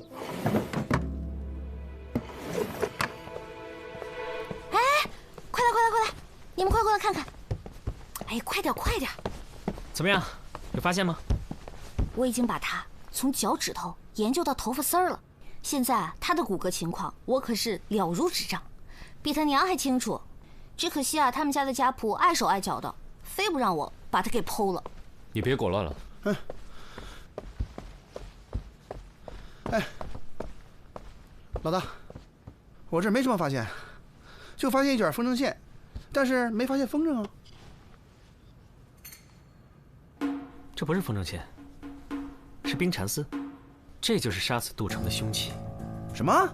冰蚕丝来自于西域，极其坚韧锋利。我在那条小路的树上也发现了冰蚕丝的勒痕，树上冰蚕丝的勒痕位置很高，寻常人从树下走过不易被发现，但骑马就完全不同了。这位凶手先是深夜潜入李牧家中，假扮杜成还魂。李牧心中有鬼，所以才会慌不择路地骑马离开。而他家门口只有这么一条小路，他身上的擦伤证明他当时骑速极快。经过那棵树时，李牧的头颈被冰蚕丝瞬间割断。我安排3炮暗中搜查几位当事人的房间，有了物证，再想查真凶，自然就易如反掌。那真凶就是杜老太太啊！当初她到我们店里找萨摩算命，目的是为了让我们把一切都往鬼魂夺命上想。这些显字的纸钱也是她之前预备好的。她利用丝线把衣服吊起来，衣服就会掉下来。还有，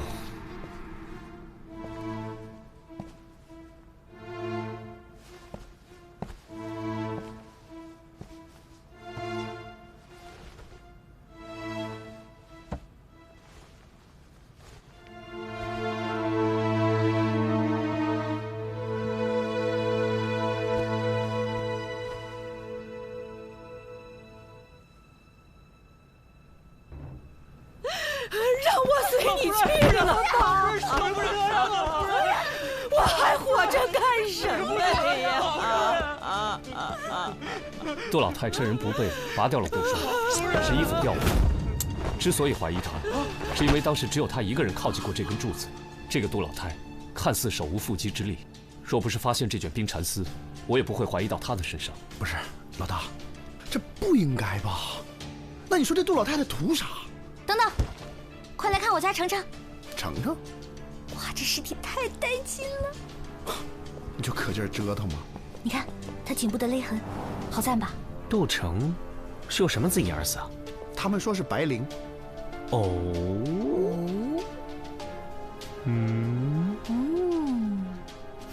咋了？难道死因有变？杜成不是自缢而亡，而是死于他杀。他的脖子上叠了2层伤痕，位置相同，所以不易被人察觉。仔细看，会有细微差别，一条是粗糙的麻绳，一条是齐整的白绫。我感觉这是一起连环杀人案。那个杜老太太怎会杀自己儿子？老大，你又说错了。3炮啊，再去查一下2个死者之间的关系。好嘞。哎，我让你去了吗？去吗？去吧。去。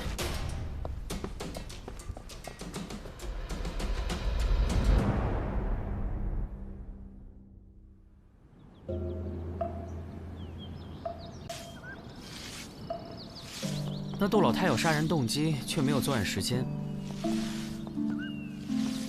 李牧死的当晚，他一直在灵堂，有仆人可以作证。哎，小师傅，跟您打听个人，你们这个寺里有没有一个干净的师傅？干净的师傅，就是整洁的师傅。师傅，我们是问之前被杜家请去超度的那位师傅。哦，2位施主是找净放师兄吧？请随我来。干净、整洁。师傅，我们这是去哪儿？去藏经阁。净放师兄在藏经阁受罚抄经书。啊？他为什么受罚？我们觉得也很奇怪。净放师兄一向脾气都很好，但是就在前几日，因丢了扫把，跟师弟动起了手，这不就被受罚到藏经阁抄经书了。每日下午都去，估计得抄半个月。2位施主，这边请。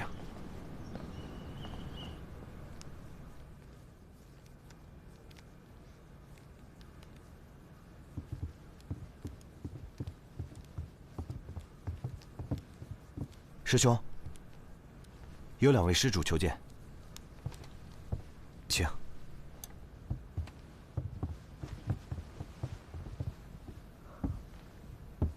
阿弥陀佛。净放师傅，我们呢正在调查一起谋杀案。哦，前几日我们在杜家见过的。你是那日招魂做法的术士？没错。能不能给我讲一下那天你在杜家看到的情形？贫僧走进灵台的时候，听到有细碎的声响，起初只顾着燃烛，并没有在意。后来那生意越来越快，越来越急促。那时贫僧身边并没有人，寻声后才发现，原来是灵台上凭空出现了字，一点点的，还血淋淋的，就像是有个鬼魂攥着刀，站着写在刻字一样。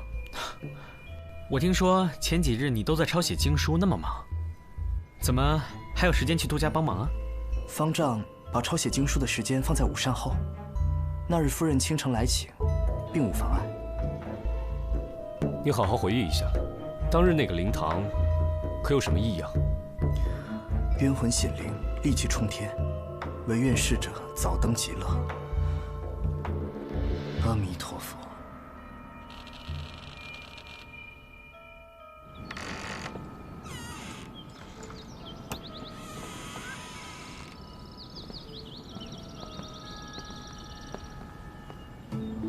告辞。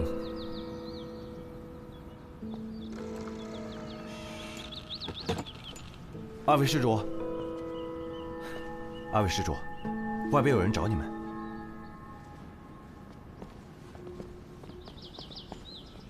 总之，李牧的书童告诉我，3年前有个教书先生家境贫寒，为了补贴家用，便答应和杜李二人共同应试，为其舞弊。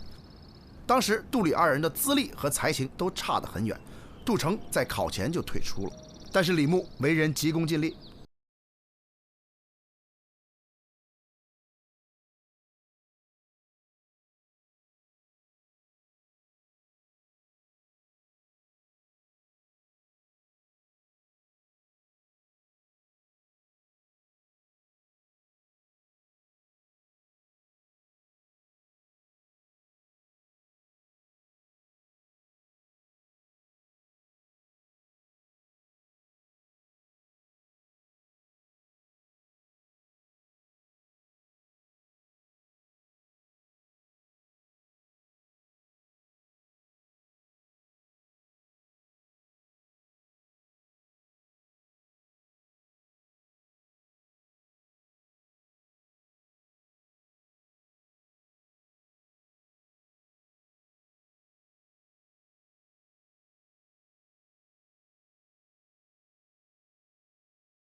9日前的晚上，净放师傅来这寺里多久了？哦，我来这儿有2年了，师兄比我早来1年左右。多谢。哎，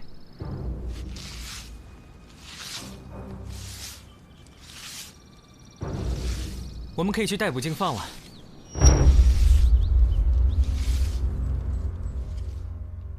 回来了，黄三炮立下了汗马功劳。忙了一天，辛苦了。还行。想喝茶还是喝酒啊？喝酒。没问你。你呢？酒。好，咱们喝酒。紫苏呢？喝多了，楼上歇着呢。咦？杜老太太去哪儿了？在这待了1天，回去休息了。回去了？她不是答应要给我做好吃的吗？她不给你做好吃的，我给你做好吃的呀。你？怎么？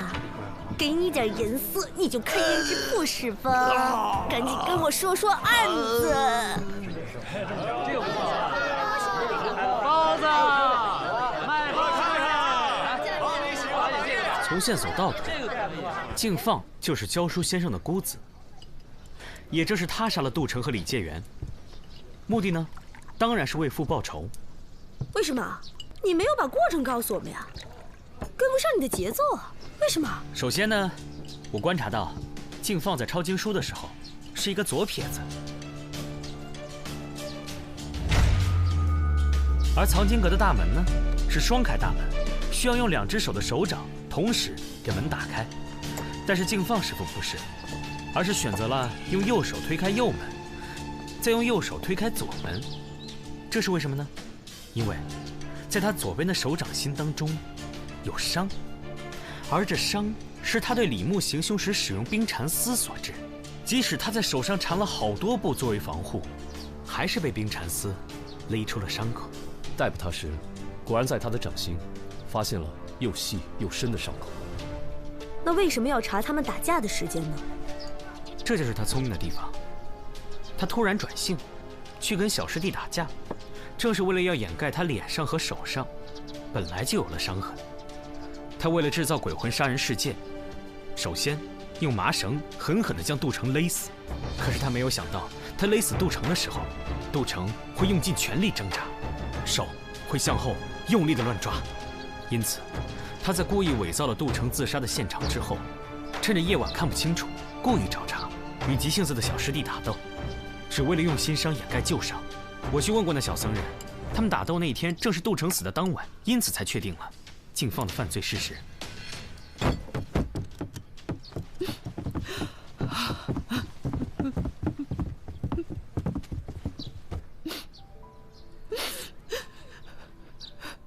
你刚才说，我儿子不是自杀，而是他杀。我的儿啊！如此说来，这一切都是敬放设计好的。敬放被抓时，承认早前李牧曾去寺庙祈愿，希望能中戒缘。敬放便看准时机，挑拨他除掉劲敌杜城。至于那纸钱，本来就是从寺庙当中取回来的，一定是敬放之前做了手脚。至于灵位，应该是他事先备了一块涂了当归、雄黄与奇楠酒的牌子，点上香烛，奇楠酒遇热挥发，奇楠粉与当归和雄黄发生反应，灵牌变色。不过，我还有个问题没想明白。可是案件到这里，思路清晰，证据确凿，还有什么问题吗？敬放当时不在场，那他是如何操纵衣物，使之落入火盆当中的呢？是我。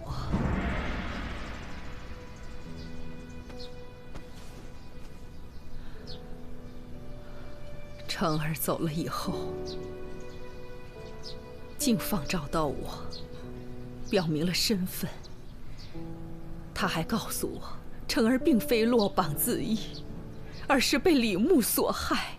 我当时听了，心里绞痛难忍，便答应和他一起谋害李牧。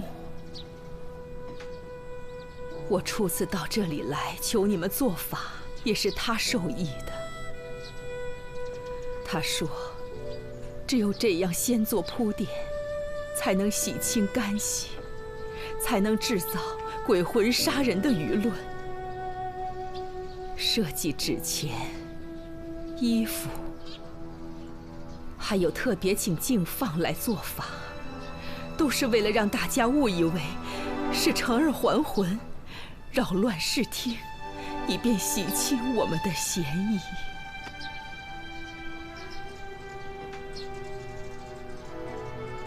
杜老夫人，请你跟我走吧。是。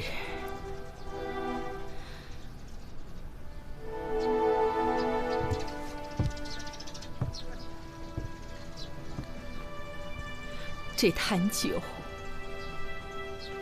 送给紫苏姑娘。杜老太太，紫苏姑娘不能喝酒，她昨晚喝了一口，到现在都没醒呢。成儿生前也是不胜酒力，每喝必醉。我就特意为他酿制了这种酒，酒香浓郁，喝多少也不上头。可成儿还是没命喝它了。愿他来生的娘不会像我这么老糊涂，就把它送给紫苏姑娘吧。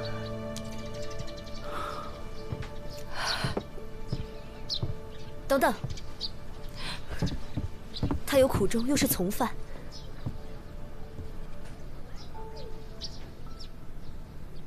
放他一马。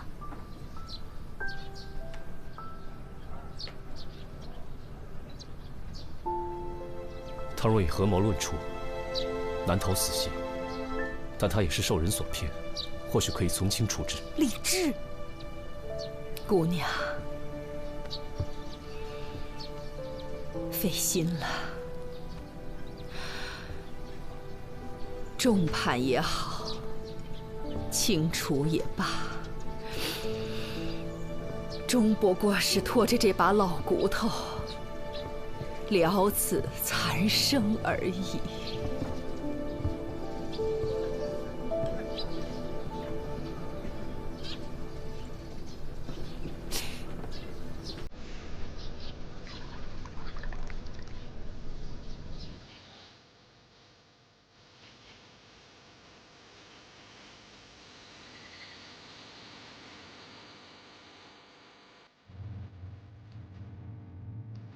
大家小心点。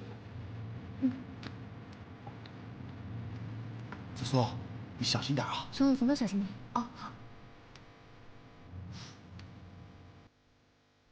报关的民众是在黄昏看到了山坡上有隐隐的光，才发现这里竟然是一处古宫的入口。我们刚刚在入口看到的萤石就是光源。我看这萤石应该是发种者用来告知同伴的标记吧。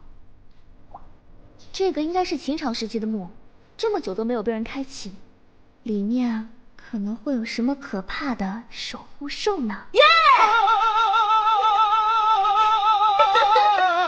什么？你是不是傻呀你？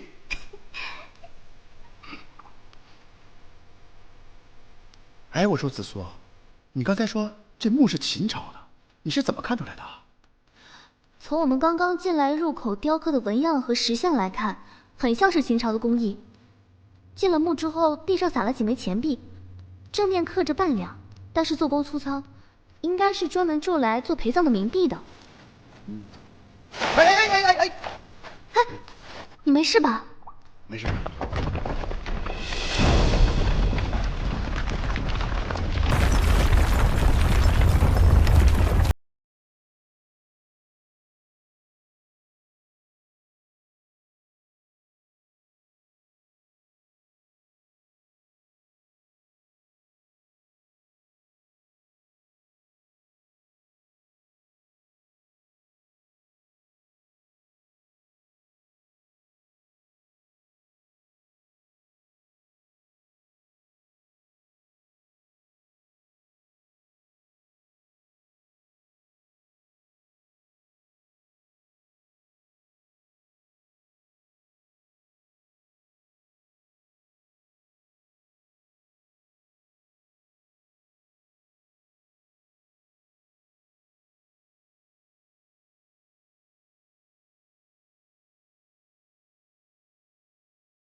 有胎动！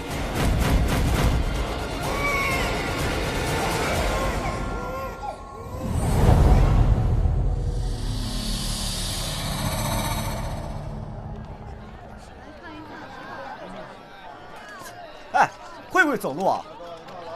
真是。你说啊，这大千世界无奇不有啊！没想到一具死了1000年的女尸，竟然也能生出孩子。是啊，我也听说了。大理寺官差去探墓，看到女尸有胎动，当场解剖，孩子居然还是活的。哎，我看呐，这8成是鬼魅附体，天下就要大乱了。哎呀，行了行了行了，莫谈国事。哎呀，喝酒喝酒。我跟你说，这种事儿不是你我能谈论的。哦，宝宝乖。哦，你看，宝宝乖。你看。双叶，你干嘛呢？我逗他玩呢。你这么逗，双叶，你怎么把孩子抱这儿来了？这儿玩具多呀。这啥玩具？有你这么哄孩子的吗？啊，连个保姆样都没有。你来啊！哎，来看我的小白牙，小白牙。哎，什么呀？咱们都不会照顾孩子，把他留在这里，也不是个办法。那他怎么办？他母亲死了，家人也不在，谁来照顾他呀？这么小，要不咱们一起照顾吧？好，好，好，好，哎，就把他当做咱俩的孩子呗。啊？咱们大家的孩子，一起照顾好不好？好不好？别说那没用的，咱们现在连他到底是谁都不知道，他是怎么在一个从未开启过的古墓中活下来的？这我就不知道了。母体当时看起来很像干尸，子宫却还有羊水，太不可思议了。我觉得呀，这孩子是不是他在古墓里吸收日月之精华啊？不对，古墓里没有日月，那就地气之精华，看都吸到他身上了。要不然咋解释呢？你们说啊？哎，你看他是不是同意了？是不是？什么咔日月精华呀？这一听就不靠谱。但是我又没有证据反驳你，是吧？这样吧，啊，我去请我的师傅下山，让他来反驳你。行，你让他来啊，你让他说服我。李少卿，有信使来报。带进来。见过李少卿。